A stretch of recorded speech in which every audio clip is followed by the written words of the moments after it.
Our faces show the bright glory of the Lord, as the Lord's Spirit makes us more and more like our glorious Lord.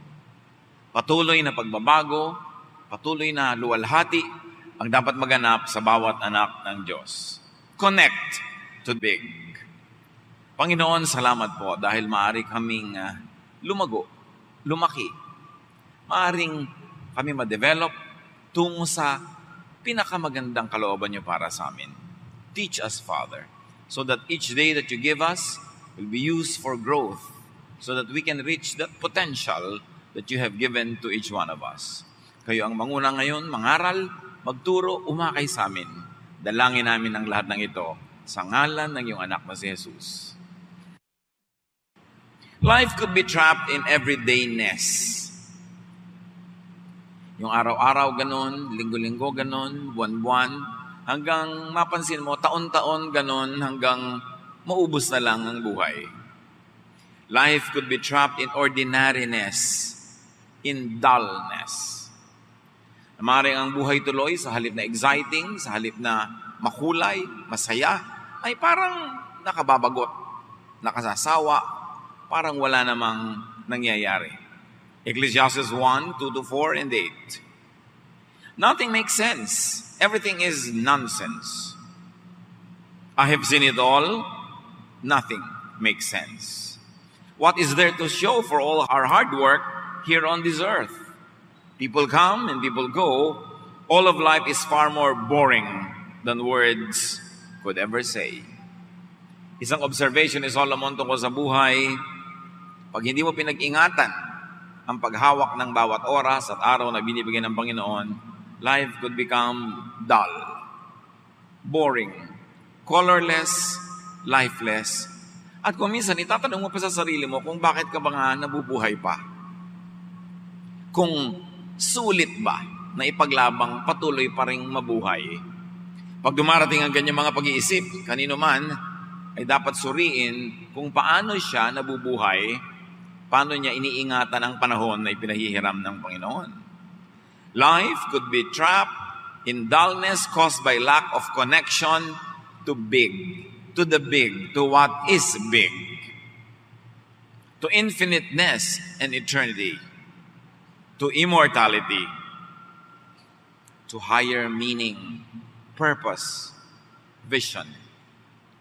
Pagka walang vision, walang pananaw, pangitain, walang pangarap, walang adhikain, napakadali na magmukhang walang saysay ang buhay. Pag walang misyon, walang project, especially a life project, parang nawawalan ng halaga ang bawat sandali. Isaiah 22:13, you celebrated by feasting on beef and lamb and by drinking wine, because you said, let's eat and drink, tomorrow we may die. Isang observation ng propeta, may mga tao na nabubuhay lang para kumain, at meron namang naghahanap buhay lang para mabuhay, at wala nang ibang dahilan. Kumakain para huwag mamatay sa gutom, nagpapahinga para maipahinga lang ang katawan at magkaroon ng lakas muli, para bukas magtrabaho na naman, at inuubos ang lakas maghapon sa trabaho para ikain at itulog uli, para lumakas uli at magtrabaho uli, paulit-ulit, hanggang humina na ng humina, magkasakit, at bawiin na ng lupa ang lupang katawan, parang walang nangyari sa buhay.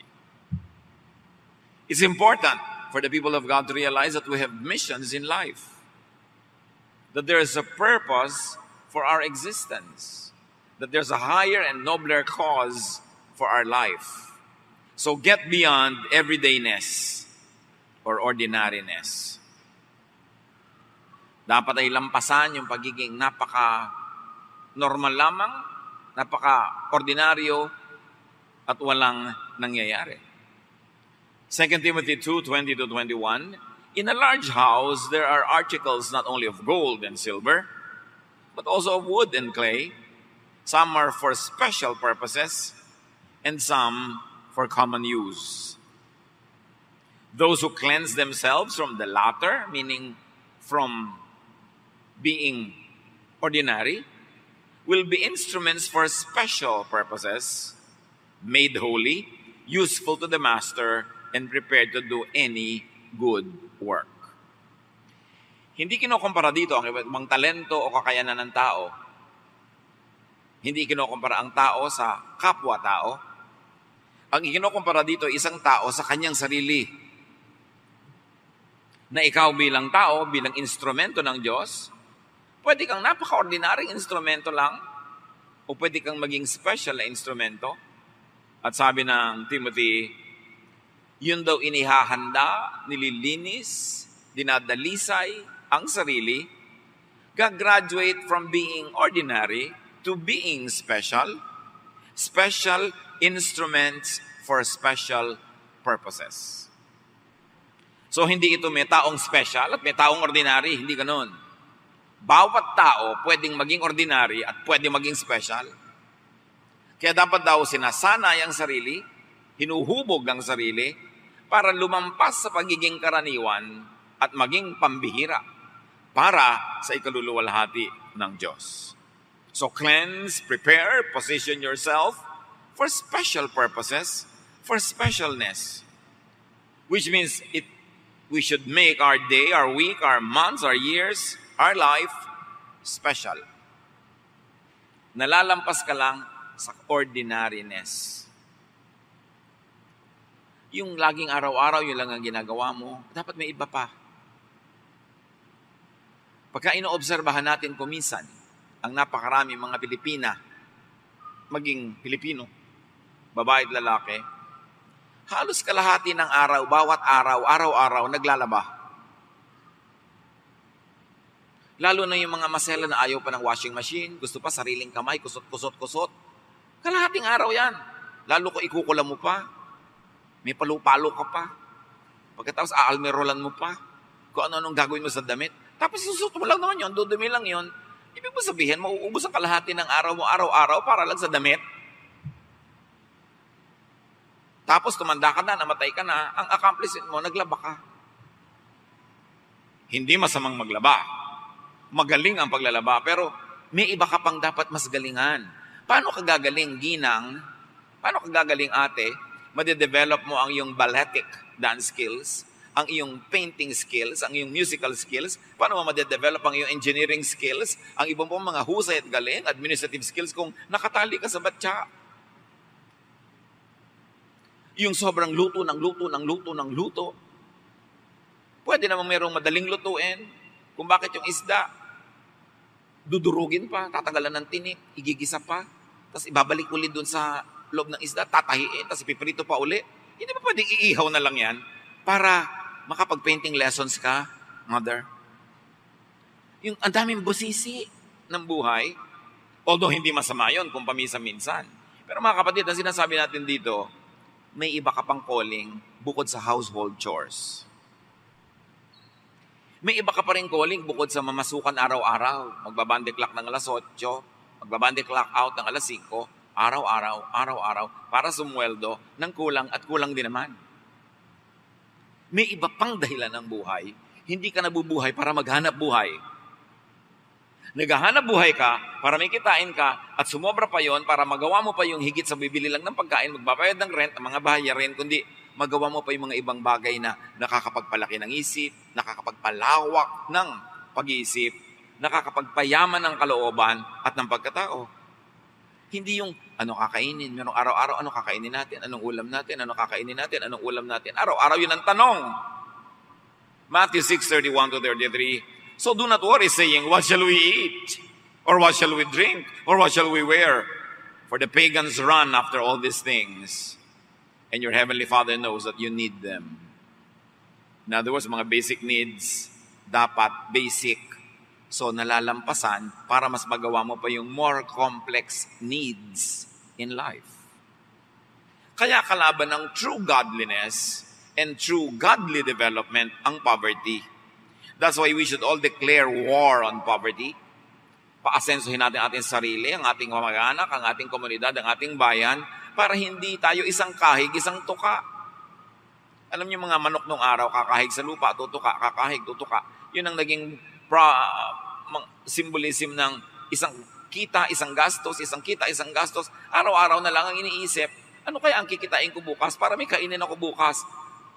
Magandang isipin nyo para ka mag-survive, pero dapat nalalampasan ng tao yung ganong level ng pag-iisip. Dapat namimili ka rin. Saan ba ako pupuntang museum ngayon? Sa Louvre ba sa Paris? O sa Prado ba sa Madrid? O sa Metropolitan Museum of Art sa New York? Hindi yung, ano kaya bibiling ko? Galunggong o dilis? Galunggong o dilis? Galunggong o dilis? Araw-araw. Hindi natin minamasama ang maging mahirap. Ang sinasabi natin, dapat may gawin ka para hindi ka manatiling ganyan, para yung nakatago mo pang talento at galing lumutang pa. Hindi ibinabaon ka na, inililibing ka na, hindi pa lumutang kasi puro survival lang ang ginagawa natin. Well, we should work hard. We should work smart. That you don't earn only what can be earned, but you earn more. Sobra, so that you have something to give to others at meron kang magagawa para i-develop ang iyong pagkatao. So do not focus on just the basics. Do not focus on just existence. At sabi ni Jesus sa 33, but seek first His kingdom and His righteousness, and all these little things will be given to you as well. So, sa niya mahalaga yan, yung kakainin mo, isusot mo, pero hindi yan ang dahilan, kaya kanilikha ng Diyos. Nilikha ka para maging isang tunay at kumpletong tao ayon sa kanyang disenyo. At yun ay nangyayari pag hinanap mo ang kanyang kakaharian, ang kanyang paghahari sa puso mo, na siya ang masunod, ang kagustuhan niya ang maganap, at ang kagustuhan niya that you grow from glory to glory to glory. So look up, seek greater things and meanings above your daily mundane existence and survival. Put everydayness in proportion to great dayness, in perspective to life. Yes, paminsan-minsan meron kang everydayness, pero dapat hindi in everyday. Merong parang tinatamad ka, parang walang kahulugan ng buhay, pero dapat parang hangin lang yun na paminsan-minsan umiihip at hindi nagtatagal. Dapat alam mo kung ba't ka nabubuhay. At ate, hindi ka lang nabubuhay para lagi may pang-enroll ang mga kapatid mo. Meron pa ng beyond that. Paano kung tapos na sila ng college, pwede ka nang mamatay? Dahil yun ang kahulugan ng iyong buhay. Mga magulang, hindi lang kayo nabubuhay para magpaaral ng mga anak. Dahil meron din kayong sariling buhay na dapat ipinaglalaban nyo rin na mangyari. At mga anak din naman, hindi lang nabubuhay para patuloy na laging sundin ang bawat kagustuhan lamang ng kanilang magulang kasi meron din silang sariling disenyo, sariling pagkatao na dapat mangyari. So, we help each other meet each other's basic needs and we develop ourselves so we graduate beyond those basics so that we become the fuller, the richer, the more interesting persons that we are meant to be. Si Solomon, sabi niya sa Ecclesiastes 2:3-10, I wanted to find out what was best for us during the short time we have on this earth. So I decided to make myself happy with wine and find out what it means to be foolish without really being foolish myself. Sabi niya, minabuti kong alamin kung ano ba talaga ang karapat-dapat na mangyari sa buhay na itong ubod naman ng iksi. Kaya dapat walang sayang. Sinubukan ko, nalibangin ang aking sarili sa pag-inom ng alak at maging makipagtalastasan sa mga kahangalan, although hindi ako talaga naging hangal. Ibig niya sabihin, lumabas siya doon sa kahon. Hindi lang siya lagi doon sa safe, sa usual, sa traditional. Sabi niya, may mga sinubukan ako that many people would consider foolish, but because I wanted to extend the boundaries of my mind, gusto kong buhatin yung mga bakod ng utak ko at ilubog sa mas malayong lugar para lumawak ang bakuran ng utak ko. Sabi niya, I did what many people might consider foolish, although I never was foolish. I took the risk so that I will know more. Sabi niya. So, even foolishness, sinubukan niya. Isa lang naman ang mensahe ni Solomon Hindi naman maging foolish ka, kundi do not limit yourself to safe knowledge. Do not limit yourself to what is already usual and mechanical, perfunctory to what is very, very safe. Yung ganun, malaki ang dapat malaman sa buhay, At hindi totoong buhay yung nakalong ka lang sa isang maliit na bakuran para lagi ka lang safe. You've got to lift your boundaries so that you can expand your mental horizon. Kaya sabi niya, I did some great things. Balance, may mga sinubukan siya ng mga what people might consider foolish, pero ang dami niyang ginawa na talagang wise. I did some great things. I built houses and planted vineyards. I had flower gardens and orchards full of fruit trees. And I had pools where I could get water for the trees. So there was productivity in his life. Hindi dahil kailangan niya, dahil hari na siya, mayaman na siya, hindi niya kailangan magtanim ng mga gulay, gumawa ng mga ganito. Pero nilalakihan nga niya yung utak niya para madiskubre pa niya kung ano pang dapat gawin sa buhay na ito. Sagad sa kanyang kakayanan, ginawa niya. Madali naman kung hari ka na, may pera ka na, may stipend ka na, may sweldo ka na from the government, sa'yo na ang lahat, magpatamad-tamad ka na lang, pero hindi, nagpakasipag-sipag siya. Dahil alam niyang sa pagtitihati-haya at pagtataob-taob at pabiling-biling, maiinip lang siya. Mabubore siya. Sabi niya, I owned slaves, and their sons and daughters became my slaves. I had more sheep and goats than anyone who had ever lived in Jerusalem. So he also tried his hand at ownership. Marami siya. Pati mga alipin, mga hayop, mga tao, ang dami niyang naging ari-arian. Foreign rulers brought me silver, gold, and precious treasures.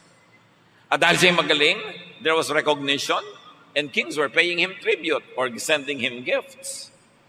Kings all over the world sent their ambassadors to the court of Solomon just to hear him speak. At ang misyon ng mga ambassador na yon, umuwi sa kanila mga hari, dala-dala ang karunungan ni Solomon. Marunong din yung mga hari. Kung hindi sila pwede maging katalino ni Solomon, nakikibahagi sila sa katalinuhan. Nagpapadala sila ng magpunta ka doon, makinig ka lang ng makinig, at i-report mo sa akin ang mga narinig mo, at siguradong may mapapala ako dyan. Hindi na kontento yung mga hari na sila'y top na sa kanilang bansa. Sinika pa nilang matuto kay Solomon. So there was a lot of enrichment. Rich na siya, nagiging rich pa. Tributes, gifts that are earned and deserved came into his treasury. At sabi pa niya, men and women sang for me, and I had many wives who gave me great pleasure. Not all of what Solomon did you can do at home. But he's talking from within the morals of his time and what kind of morals govern the lives of monarchs. So he had entertainment, exhilaration, mga kasiyahan, pleasure, and a lot of companionship. At sa verse 9, sabi niya, I was the most famous person who had ever lived in Jerusalem, and I was very wise. Bihirang magsama na famous tapos wise. Nagsama sa kanya yon. He had fame and wisdom. Ang gandang kombinasyon. Fame and wisdom. I got whatever I wanted and did whatever made me happy.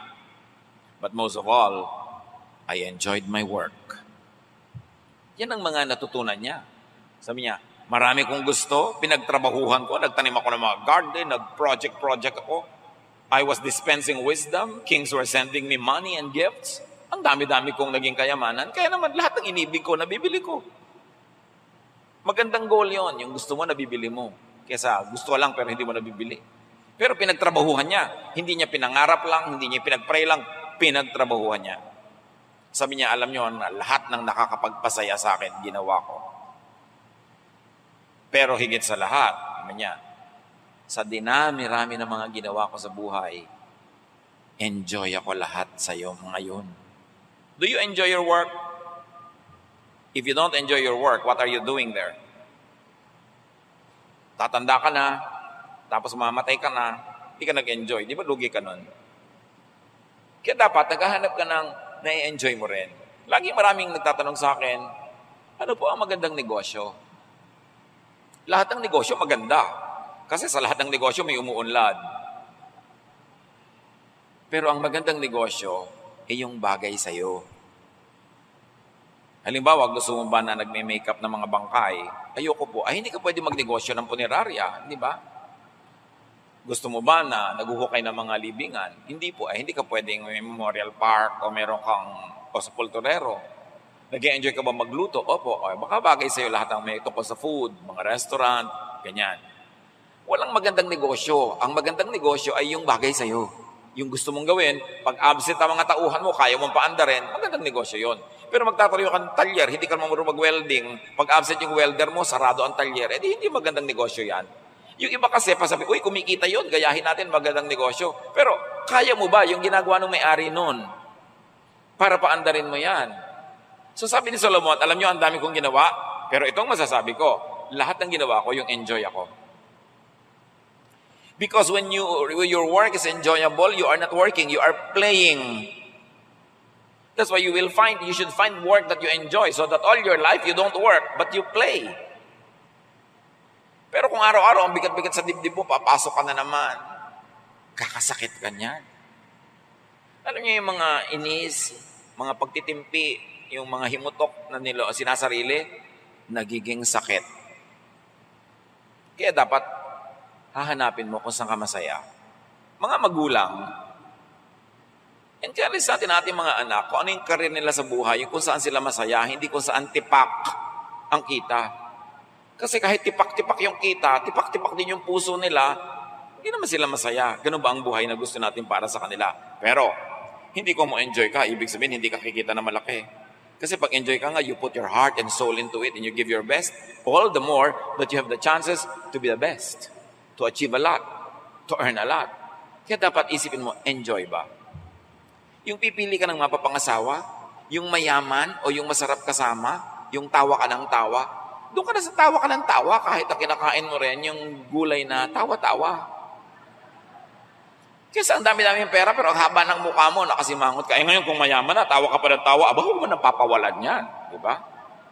Pero hindi lang yung kasi mayaman, kasi guwapo, kasi maganda, masaya ka ba? Ang mahalaga sa buhay, masaya.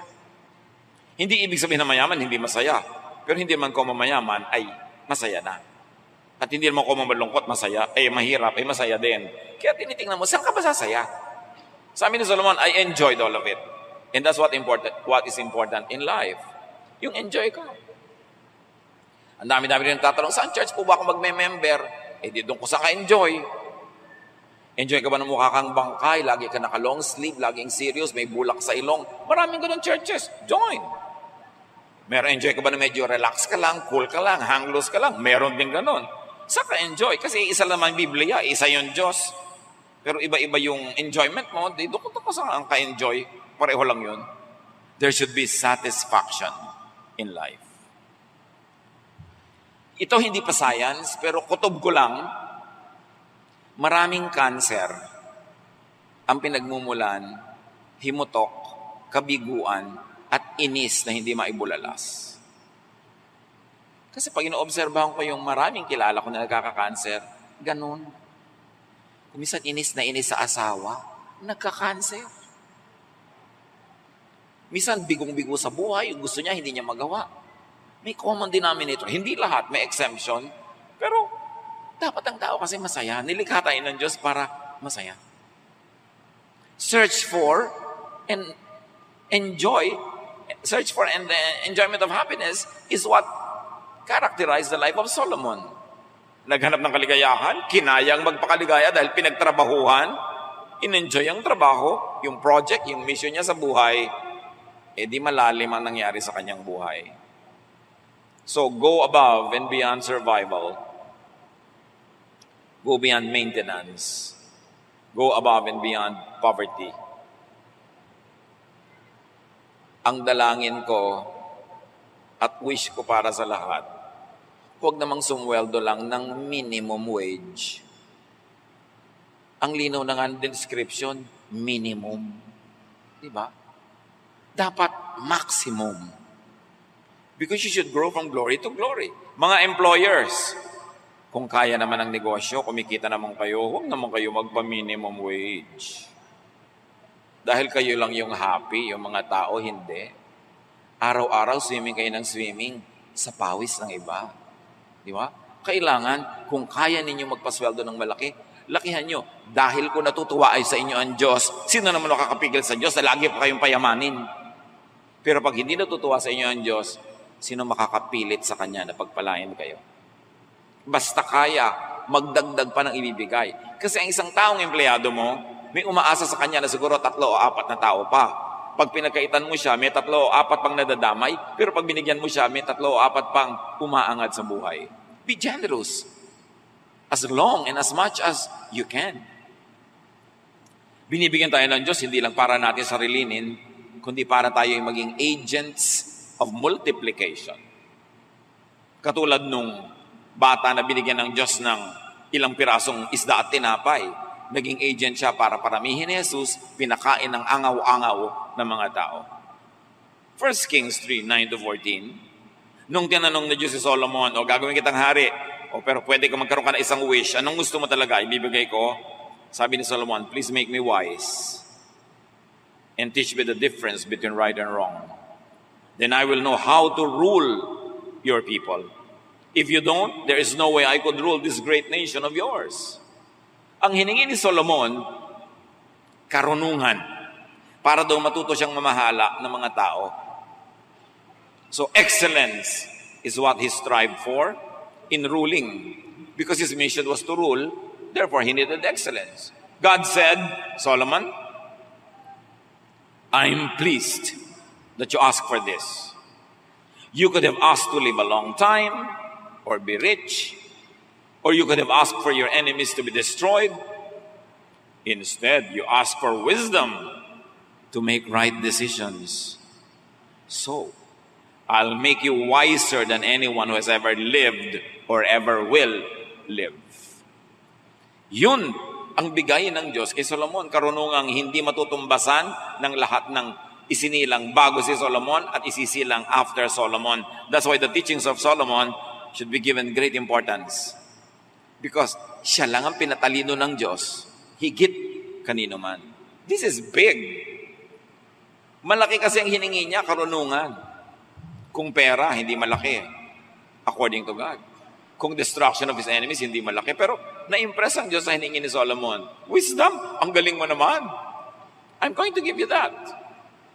Ibibigay ko sa iyo dahil natutuwa ako sa hiningi mo. Verse 13, I'll also give you what you didn't ask for. You'll be rich and respected as long as you live, and you'll be greater than any other king. If you obey me and follow my commands, as your father David did, I'll let you live a long time. Ang daming bonus na binigay ng Diyos dahil natuwa siya sa hiningi, wisdom. Bakit mahalaga ang wisdom sa Diyos at sa lahat ng maka-Diyos?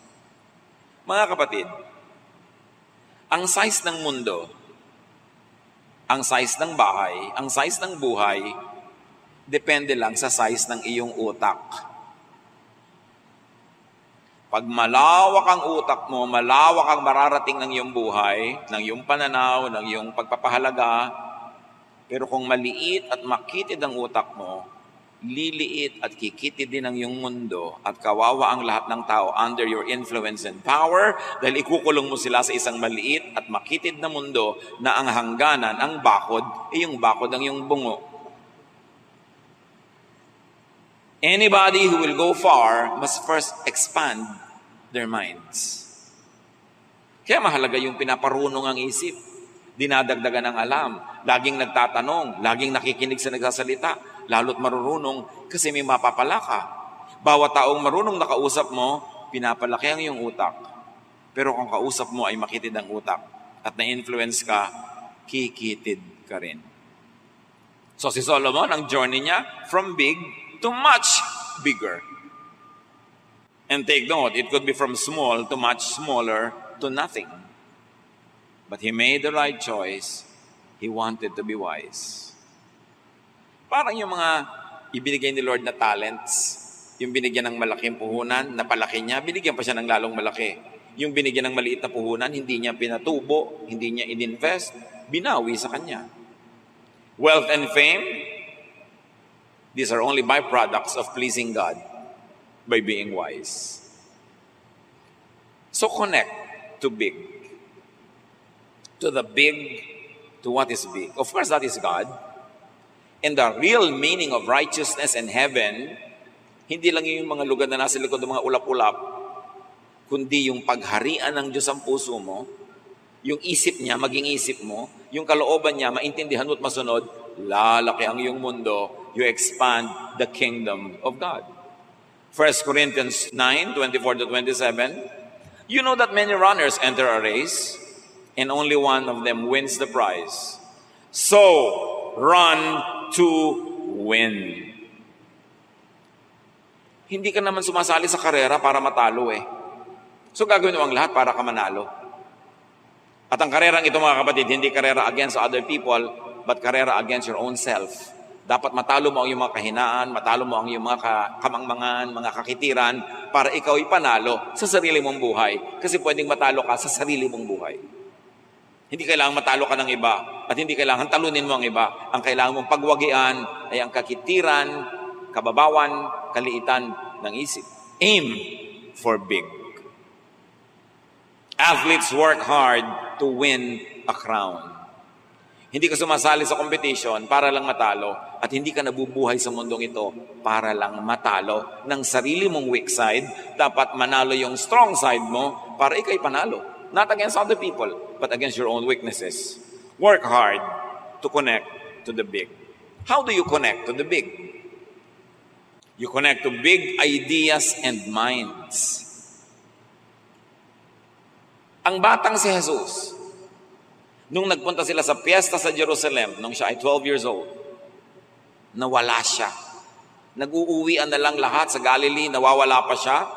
Nung bumalik ang kanyang mga magulang na Mary and Joseph to the city to look for him, kung saan-saan siya hinanap, 3 araw, doon lang siya nakita sa templo. Ang mga kausap niya, mga pantas, mga philosophers, mga theologians, mga propeta, mga scholars. At sabi ni Mary, anak, unfair ka naman. Hirap na hirap kami maghanap ng tatay mo sa'yo kung saan-saan. At sabi ni Jesus, bakit naman po kung saan-saan kayo naghahanap? Hindi nyo ba alam na dito nyo ako matatagpuan? Kung nasaan na matatalino? Alangan namang hanapin nyo ako sa kasino. Alangan namang hanapin nyo ako sa palengke. Alangan namang hanapin nyo ako sa mga kalye-kalye. Although hindi naman ibig sabihin na nandun ay masama yung tao. Pero sabi niya, kilala nyo ako. Alam nyo ang hahanapin ko ay katalinuhan, paglaki ng utak, spirituality. So sino kaya ang kakausapin ko kundi ang mga matatandang ito? Na mga hangang-hanga sa kanyang mga kausap niya. Dahil ang tang niya, ang galing. Nakikinig siya, ang talino niya. Kayo, sino lagi niyong kausap?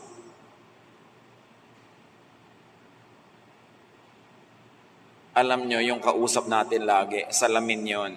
Nakikita natin ating sarili. Kasi, lagi mong kausap dahil enjoy ka. So, anong pinagtatawanan niyo? Yung nag-contest kayo, pabilisan kayo magbilang ng kaliskis ng isang isda. Sikat na sikat yung naunang nagbilang. Ano naman ang napala ng planeta na nabilang mo ang kaliskis ng isda? Proverbs 27:17, as iron sharpens iron, so one person sharpens another. Connect sa nakapagpapatalino. Huwag sa nakakapagpablank. Pipili kayo ng kakausapin. Yung pagkatapos yung mag-usap, uuwi ka. Sabi mo, uy, may natutunan ako maganda. Uy, tumalino ako. Hindi yung ayaw niyong kausapin yung matalino dahil nosebleed. Pinapaspell ka lamang ng Connecticut, nag-nosebleed ka na. Paano po kayo paspell sa'yo ang Czechoslovakia? Di talagang balingoy-ngoy na aabuti mo doon. Dapat huwag ka matakot mag-nosebleed. Sa simula, nakaka-nosebleed na mahihirap na bagay. Pero mamaya, mamamaster mo na yan. Huwag kang tamad na mag-isip. Meron pa, naku, ayaw kong kausap yan. Nakaka-stress. Masyadong matatalinong bagay yung pinag-uusapan. Doon nagpunta si Jesus. Hindi sa mga walang kakwenta-kwenta mga usapan. Kanino ang birthday ng artista ngayong araw na to? Ikailang asawa na ni ganung ganyan. Anong klase pag-usapan yan? Anong mapapala nyo dyan? Makakapagkaperahan ba yan? Huwag sa nakakapagpababaw. Proverbs 23:9, don't talk to fools. They will just make fun. At kung ikaw naman si matalino, sikapin mo rin huwag mo laging patulan na kausap ang mga mababaw. Pagtatawanan ka nila. Yan ang trabaho kasi ng mababaw. Pag may kausap sila matalino, pagtalikod, pinagtatawanan nila. Nililibak-libak nila.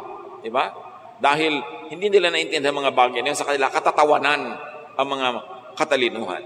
Proverbs 26:4, don't make a fool of yourself by answering a fool. Pagka mayroong mga kababawan at mga walang kwenta na itinatanong, o binabato sa iyo ang mga alam mong hindi dapat patulan, sabi ng Bible, huwag kang makipag-usap.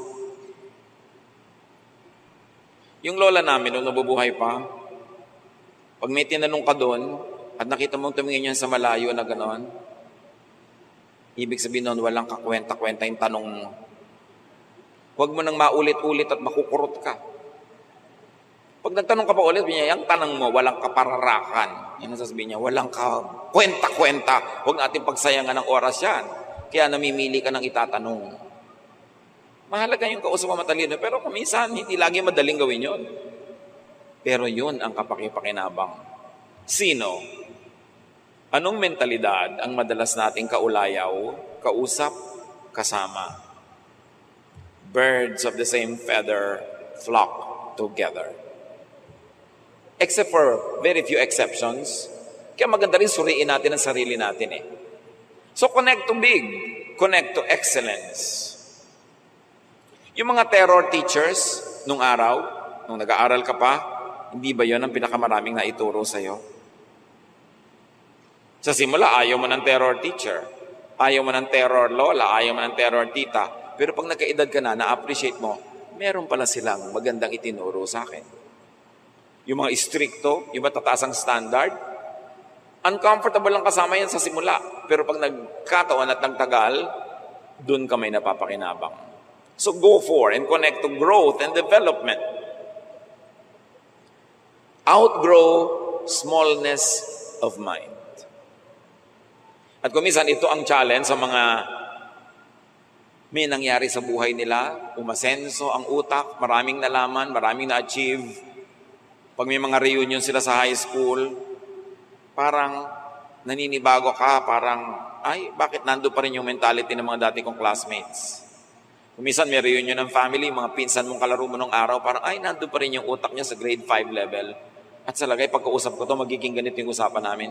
Kasi mahirap din mag-adjust. Pero ang mahalaga dito, at least nakikita mo na lumaki yung utak mo, tuloy, nahirapan ka na mag-adjust. That is good, but you should adjust kasi mas malaki yung utak mo, ikaw yung makaka-adjust. But remember this, your mind could be your own prison. Your mind could also be your own wings to fly far away.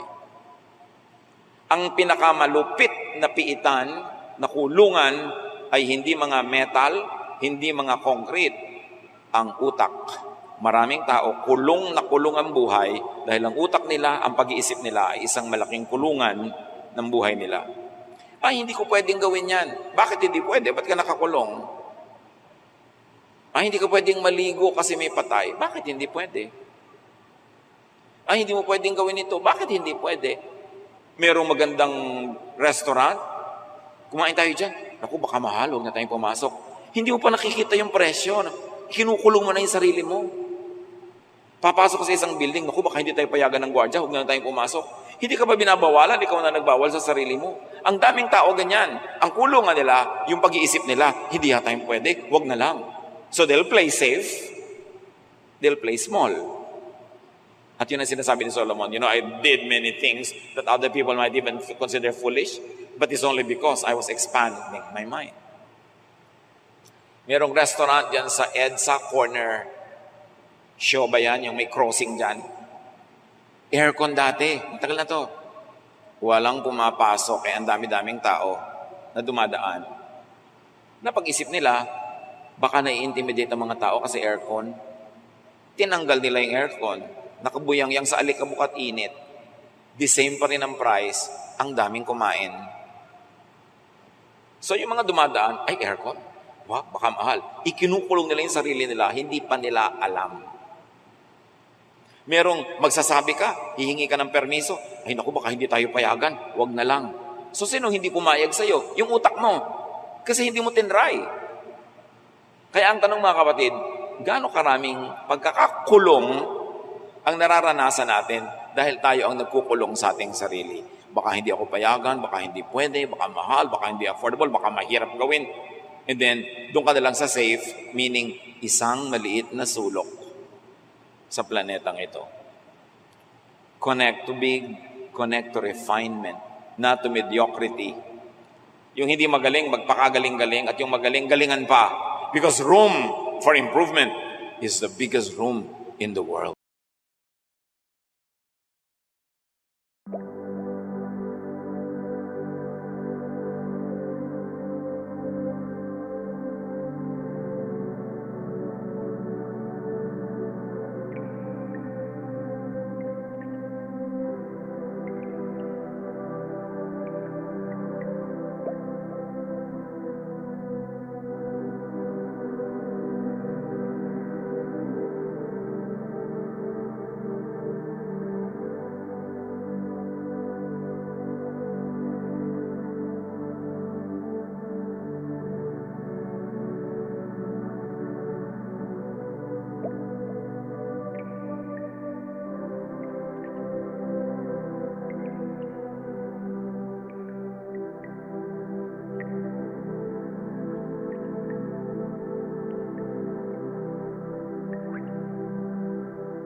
you can never stop improving.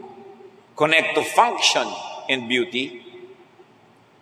Si Jesus, nung mamamatay sa krus, sabi niya, it is finished.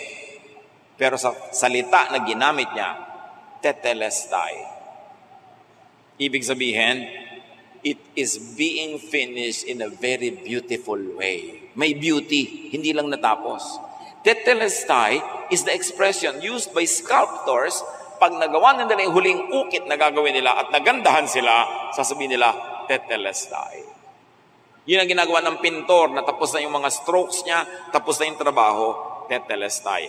Yun ang ginamit ni Jesus nung mamamatay siya. Because his whole work, his whole ministry was beautiful art. At sabi niya, tetelestai, it is finished. Hindi tapos lang, kundi ang ganda-ganda ng pagkakatapos. At dapat ganun na sasabihin natin kung nalalagot na yung hininga natin. Tetelestai. Hindi, anak, namamatay na ako. Ikaw magbayad ng mga kuryenteng iiwan ko, ha? Ano naman tetelestai doon? Yung, ang piano, ang lumalumang piano, para kay bunso. Ayaw nang tumugtog ng piano, yung paantapik mo, mamamatay ka na lang. Dapat tetelestai. A life well lived. A life lived in excellence. Nagawa mo ang best at na-enjoy mo yung best, then meet your Maker. So connect to big causes. Dapat hindi lang nga yung pagsasaing, hindi lang yung pagluluto, hindi lang yung pagtatrabaho. May mas malaki pa doon. Connect to that which brings about feeding and satisfaction.